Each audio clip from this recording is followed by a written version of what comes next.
নমস্কার বন্ধুরা, আমি মলয় আর আপনারা দেখছেন আমার ইউটিউব চ্যানেল মলয় সানভি, যেখানে আমি আগে অনেক ইনফরমেটিভ ভিডিও আপনাদের জন্য তুলে ধরতাম। আবার আমি শুরু করছি আমার নতুন কিছু ইনফরমেটিভ ভিডিও, যা আপনারা প্রতিদিনই এবার থেকে পাবেন। আপনারা আমার চ্যানেলে অনেক শর্ট ভিডিও দেখতে পারেন। যেভাবে আমাকে সাপোর্ট করে যাচ্ছেন, আশা করি ভবিষ্যতেও সেইভাবে সাপোর্ট করবেন। তো আজকে আপনাদের জন্য নতুন একটি ইনফরমেটিভ ভিডিও নিয়ে এসেছি, যেটা হলো, আপনি যদি একজন কর্মচারী বা শ্রমিক হয়ে থাকেন, কোথাও কাজ করেন, আর এমন অবস্থায় আপনার কোম্পানি বা মালিক যদি আপনার বেতন না দেয় বা চাকরি থেকে বের করে দেয় এবং বেতন আটকে রাখে, তাহলে কি করবেন? হ্যাঁ বন্ধুরা, তাহলে আমরা অনেক সময় বিভিন্ন বড় বড় কোম্পানির এগেনস্টে গিয়ে আমরা প্রতিবাদ করতে পারি না, কিন্তু তার জন্য ব্যবস্থা আছে। আপনাকে যদি হঠাৎ করে বের করে দেয়, আপনার বেতন আটকে রাখে, বা আপনাকে যদি কোনো নোটিশ পিরিয়ড সার্ভ করতে না দিয়েই আপনাকে টার্মিনেট করে দেয়, তো সেই ক্ষেত্রেও আপনারা আইনের দ্বারস্থ হতে পারবেন। সেই ক্ষেত্রে আপনার লেবার কমিশনে যেতে পারবেন। আর এর একমাত্র উপায় হচ্ছে আপনাদের লেবার কমিশনের দ্বারস্থ হওয়া। আজ আমরা জানব কিভাবে শ্রম আদালতে বা লেবার কমিশনে মামলা করতে হয় বা অভিযোগ জানাতে হয়, এবং সেই সমস্ত পরিস্থিতি কি কি যেখানে আপনি শ্রম আদালতে যেতে পারেন। তবে প্রথমেই বলে দিই, আপনি সরাসরি শ্রম আদালতে যেতে পারবেন না। এর জন্য একটা নির্দিষ্ট প্রক্রিয়া রয়েছে, যেটা আমরা ধাপে ধাপে জানব। বন্ধুরা, আপনি যেখানেই কাজ করুন না কেন, সরকারি হোক, বেসরকারি হোক, হোটেল হোক, রেস্তোরাঁ হোক বা দোকান, আপনার কাজ সংক্রান্ত যদি কোনো শিল্প সংক্রান্ত বিবাদ হয়, যেমন বেতন না দেওয়া, চাকরি থেকে বের করে দেওয়া ইত্যাদি, তাহলে আপনাকে শ্রম আদালতে শরণাপন্ন হতে হয়। তবে সরাসরি নয়, প্রথমে সংশ্লিষ্ট শ্রম কমিশনার অফিসে লিখিত অভিযোগ জানাতে হয়।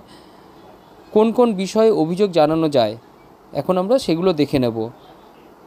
সেগুলো হলো, কাজ করিয়ে বেতন বা পারিশ্রমিক না দেওয়া, সরকার নির্ধারিত ন্যূনতম বেতন না দেওয়া, নির্ধারিত সময়ের চেয়ে বেশি কাজ করিয়ে ওভারটাইম না দেওয়া, কোম্পানির বিভিন্ন পদোন্নতি বা যেই আপনার প্রমোশনের রুলস আছে সেগুলো না দেওয়া, বোনাস না দেওয়া, গ্র্যাচুইটি থেকে বঞ্চিত করা, কোনো নোটিশ ছাড়াই চাকরি থেকে বের করে দেওয়া, কোম্পানির নীতির বাইরে ট্রান্সফার করা বা আইনি দাবির কারণে চাকরি থেকে বরখাস্ত করা। এবার আমরা জানব কে অভিযোগ করতে পারবেন। আপনি যদি সাফাই কর্মী, সফটওয়্যার ইঞ্জিনিয়ার বা এমনকি বিমানের পাইলটও হন, এবং যদি আপনি আইডি অ্যাক্ট 1947-এর অধীনে ওয়ার্কম্যানের সংজ্ঞায় পড়েন, তাহলে আপনি শ্রম কমিশনের কাছে অভিযোগ জানাতে পারবেন। এবার আমরা জানব কিভাবে অভিযোগ করবেন। প্রথমে নির্ধারণ করুন আপনি রাজ্য সরকারের অধীনে নাকি কেন্দ্র সরকারের। রাজ্য সরকারের অধীনে হলে রাজ্যের শ্রম কমিশনার অফিসে যেতে হবে। কেন্দ্র সরকারের অধীনে যেমন রেলওয়ে, পোস্ট অফিস, সিবিএসসি ইত্যাদি, তাহলে রিজিওনাল লেবার কমিশনার সি এর অফিসে যেতে হবে। আর আপনি যদি কোনো প্রাইভেট কোম্পানিতেও কাজ করে থাকেন, তাহলে আপনি রাজ্য সরকারের অধীনে যে শ্রম কমিশনার আছে তার কাছেও অভিযোগ জানাতে পারেন। অভিযোগের আগে আপনার কোম্পানিকে একটি রেজিস্টার চিঠি পাঠান, যাতে আপনার সমস্যা যেগুলো আছে সেগুলো বিস্তারিতভাবে লেখা থাকবে। এটি সংশ্লিষ্ট ম্যানেজার, এইচআর বা সিএমডিকে পাঠাতে পারেন। 10-15 দিনের মধ্যে যদি কোনো প্রতিক্রিয়া না আসে, তখন সেই চিঠির কপি ও রেজিস্ট্রি স্লিপ সহ শ্রম কমিশনার অফিসে অভিযোগ জানাতে পারবেন। অভিযোগের দায়ের করার পর 15 থেকে 30 দিনের মধ্যে কোম্পানিকে নোটিশ পাঠানো হয় এবং উভয় পক্ষকে আলোচনার জন্য ডাকা হয়। এরপরে আলোচনার যদি সমাধান না হয়, তাহলে অভিযোগ শ্রম আদালতে রেফার করা হয়। আদালতে মামলা শুরু হলে আপনাকে তারিখ অনুযায়ী হাজির হয়ে আপনার দাবি বিবরণ জমা দিতে হয়। এই হলো আপনার পুরো প্রক্রিয়া। এবার এই পুরো প্রক্রিয়াকে আপনাকে প্রথমেই লেবার কমিশনারের কাছে অভিযোগ জানাতে হবে।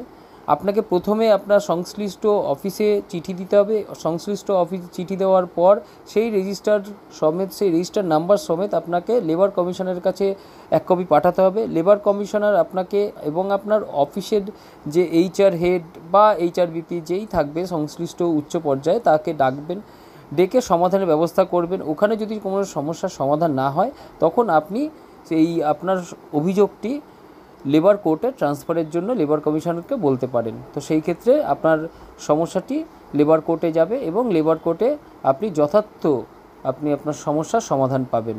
এইভাবে বন্ধুরা আপনারাও আপনাদের যদি কোনো অন্যায় অবিচার হয় আপনাদের অফিসে, তো আপনারা অভিযোগ জানাতে পারবেন।